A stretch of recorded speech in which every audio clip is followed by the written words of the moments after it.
Going on to you Leos out there? Excuse me, I'm getting all kind of notifications. Excuse me. You have the moon, four of Michael, and then you have the solutions. So what's going on here for you Leos represent the moon is very profound because the moon, four of Michael, and the solutions. For you Leos, the moon is really about your own emotional faculties, and something very important is happening. The four of Michael and the solution. So it's like what's happening to you internally, right? Which is where it matters, is what's going on, right? A lot of you Leos are leaving certain things in the past. The four of Michael, which is basically equivalent to the four of swords. So leaving, like letting things, certain things go for what it was at the time in the past. And the solutions represent that leaving it alone is the solution, right? Finally letting this thing kind of not be a part of your life anymore is the solution, right? The solution being the temperance. So the temperance, specifically in tarot, is more so about like being okay with it in the sense that accepting it, right? Because we're talking about temperament. We're talking about emotional temperament. So it's talking about the solutions, right? So it's really about like coming to your own understanding of like your own, like I said, your own emotional temperament. So it's gaining wisdom by not being as emotional. Not saying that emotionality isn't good, but putting things into perspective. And so there's this sense of you Leos really doing that. What I'm getting really, if let's get into it, the King of Gabriel and the Six of Raphael, right? So the Six of Raphael is the Six of Cups, basically, it's equivalent. And then the King of Gabriel is the King of Wands. Excuse me. So what you are essentially like detaching, what you Leos are detaching yourselves from is this connection that you have with this person who doesn't want to really detach themselves from you, but at the same time, the two of you, incompatible. Incompatible. And this person who has tried to attach themselves to you essentially has um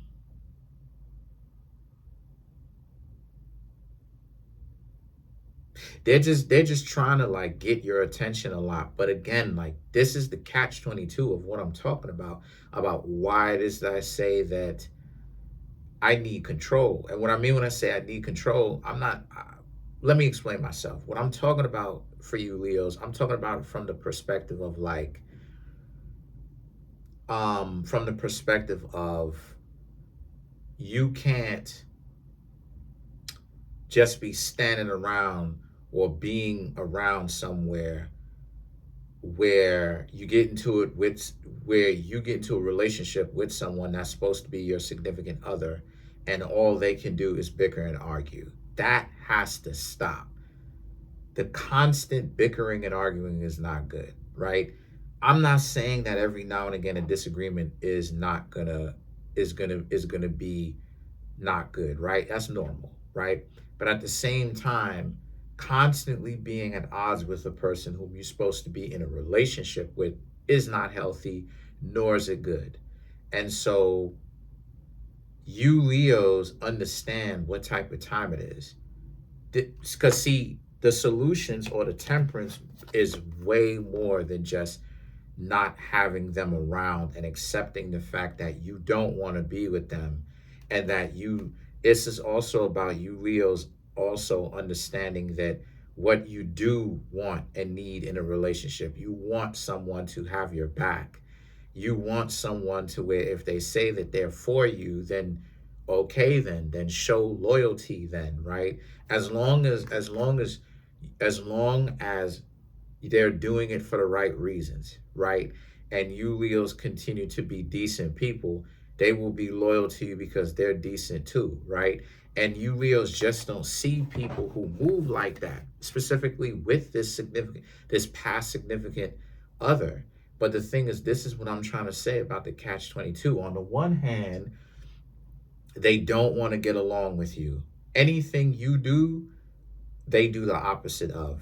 Anything you say, they want to give a rebuttal. They want to tell you about why it wouldn't work. They want to talk to you this way. They want to talk to you that way. They want to be adversarial energy. Excuse me, adversarial with you. It's like a wrestling match. But then at the same time now, right? This is the duplicity. At the same time, the intellectual dishonesty shows up because when now that you Leos have left you have left them alone, they don't want to leave you alone. So you would think with the adversarial energy that they have, you Leos wouldn't want to, the adversarial energy that they have, they wouldn't want to be around you Leos, but yet they keep coming back. They keep coming back. So it's like, why are they here? So that now the strength card in the epiphany now represents how, again, if you are in a relationship with them, they need you. And this is what I mean when I say that people use relationships sometimes in order to survive. Anytime, this is why I keep banging on the table and I keep telling y'all, the only kind of relationship that works is 50-50. And I'm going to keep showing and proving my point because they need you, right? Strength card, the Hermit card, you Leos are not helping them.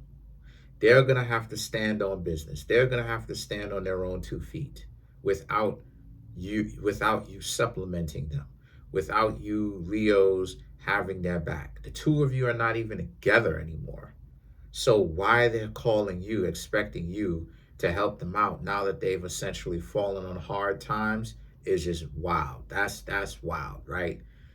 They still think that they have access to you in an entitled way, right? Which is wild. But what's even wilder than that is the fact that for you Leos, who you are versus who they thought you were or who you were, same people, but you Leos have learned and you've grown and understood and understand your own value. And so this is what I mean when I say that only relationships that are 50-50 really are ones that are actually healthy. Show and prove. Easy, light work. Like what Pusha T said, watch the body drop, right? Easy, light work. You know why? Because they're coming back because they want you Leos financially. They want you Leos to help them out, right? They want you Leos to help them out financially. However, they wouldn't have to deal with this if this was a 50-50 relationship because they would have a job. People, what have I been saying? People use relationships sometimes, a lot of the times now, especially today, as a come up. They will be in a whole relationship with somebody, play like they like the person, even though they do, but they'll be in a whole relationship with a person, be ungrateful to a person, but the person paying their bills. That's what it is that you see when you see relationships with people, when one person has to do everything because it's 100 and 0, or right, 100 on one side, one person is doing everything, paying all the bills, emotional work, cleaning up the house, cooking, doing everything, right? And this is where it is that you see one, on the other hand, the other person is doing nothing whatsoever but laying around and getting everything met. They getting cooked for, that for, everything for. They're not doing any kind of anything. 50-50 relationships, it requires an individual to be gainfully employed or to actually have some sort of employment or make a business to where they're getting revenue, of course, legal revenue through their business and stuff like this, so that they don't need a relationship to get money. That's what being an adult is. Having a job is to cover living expenses, right? But when you have these non-50, I'm telling you, these non-50-50 relationships give people excuses to be lazy. That's why I'm not an advocate of them, because every non-50-50 relationship that I've ever seen, or 100-100, whatever you want to call it, it's semantics. Every non-even relationship that I've ever seen is always parasitic, every single time. And I've been sitting back and watching this thing for the past 20 some odd years. It's been parasitic since I was 14. Watching one of my homies get told, if we go out on a date, you're going to have to pay for everything on the date.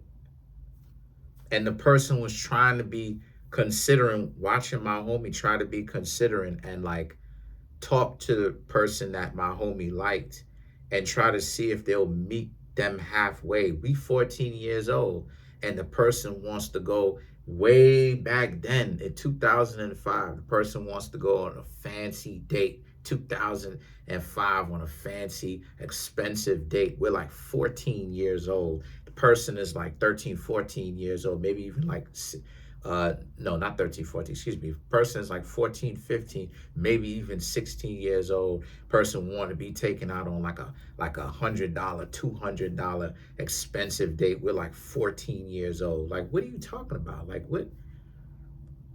And then when my homie didn't want to, when my homie couldn't do it because we 14 years old. How many rich 14-year-olds do you know? They couldn't do it. The person that my homie liked, that I was cool with at the time and everything like that, we still cool, you know what I'm saying? We just, lost touch. The person that my homie liked just started talking to other people. Like, so the thing about it is that no more free lunches. That's what they're calling you about. Queen of Raphael here represents Queen of Raphael and King of Raphael. You know what's going on. And what's so wild about it is the Two of Raphael. When they reach out, listen to me, Leo, if they haven't done it already. But when they reach out soon, they're going to try to tell you everything that they think that you Leos want to hear. Oh, you Leos are their soulmate. You know why they're reaching out? Part of why they're reaching out? Money, money, money. But also, that's not it. That's not the only thing. I mean, they want the money, but at the same time, they're also reaching out to see if they still have their claws in you, their hooks in you. And what you Leos should do is, it's a dub. What you Leos should do is dub. Don't even answer the call. If you feel like you want to answer the call, give them Nathan. Give them nothing. Give them nothing. Let's clarify the strength card, because the strength card is really where it is. To clarify the strength card, you Leos have the Two of Cups, the Nine of Cups. You see how that works? The Knight of Wands. You see how that works? Queen of Wands. And then you have the Ace of Swords. You see how that works? You Leos got successful. Watch how many people are coming back. Because again, it's people, whatever, tell me if I'm lying. People use relationships as a come up. The person, that's why people are so thirsty. You know what I'm saying? They so thirsty, they so dysfunctional, they desperate when it comes to this. You got to make a 6-figure salary and all this stuff. It's because because of greed, they want to be able to live this lavish type of lifestyle is why. Because if they was making that kind of lifestyle and they really understood what it took for them to get there, they wouldn't just be talking about it as if like it's just like a throwaway. You can just talk about it just casually. They would understand that this thing takes discipline and it takes patience. 6 figures isn't an overnight thing, especially if you start from zilch. And so the Two of Cups, the Nine of Cups here, the Knight of Wands and the Queen of Wands here for you Leos represent how, again, here they are trying to smooch up and make things seem like, cupcake and everything is all good. But what you Leos need to do is dub them, because they looking at this relationship like with you, like you're supposed to cover all their living expenses because they falling on hard times. And the Ace of Swords right here represents, don't even have beef or smoke for them, or have beef or be like upset. Don't even do that. That's why you got the Temperance, because I also see that a lot of you, but this is just confirmation to not do that as well, right? That you have the right idea. Don't get impatient with them. Just don't have tolerance for them and just leave them alone, because they goofy anyway. Just disconnect from them. And if you can get to a point, my dear Leos, where you can stop talking to them, just don't even say anything to them, then don't say anything to them. So that's pretty much it. Comment on the video, like the video, subscribe to the YouTube channel, share the video. Trying to get the YouTube channel to 100K. We're at 29,852 subscribers. Thank y'all so much for getting us to the point where we're almost at 30,000 subscribers. That's wild. Smash the subscribe button, smash the like button, hit the notification bell, set the notification bell to all so you can be notified whenever I drop my videos. If you Leos want to come through and get a personal reading, the link to that is in the comment section below, called the Linktree link. Peace. Have a good one.